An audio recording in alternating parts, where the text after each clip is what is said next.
নমস্কাৰ। বশিষ্ঠ কলিতাৰ এটি কবিতা, মই আপোনাৰ প্ৰেমিক। আপুনি যদি প্ৰেমত পৰা নাই, মই আপোনাৰ প্ৰেমত পৰিম।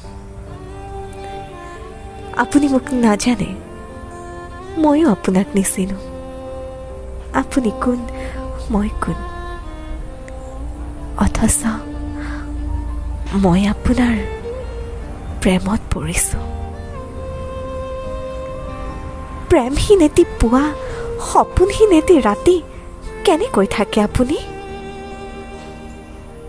মোৰ সপোনৰো এখন চহৰ আছে, আছে উৰুষা এটি জুপুৰি ঘৰ।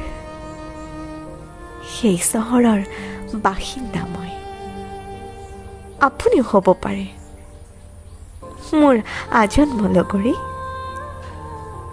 যদি আপুনি প্ৰেমত পৰা নাই। আপোনাৰ প্ৰতিজাক ভাৱনাত আহত হ'ব মোৰ কবিতা।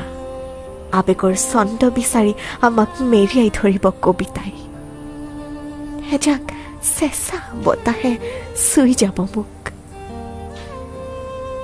সেই ৰাতি আপোনাৰ যদি টোপনি নাহে, জানিব আপুনি মোৰ প্ৰেমত পৰিছে। আপুনি যদি নদী, মই নিৰপথী। আপুনি যদি সাগৰ, মই লহৰ। মই আকাৰ, আপুনিও আকাৰ। মই প্ৰেম, আপুনিও প্ৰেম।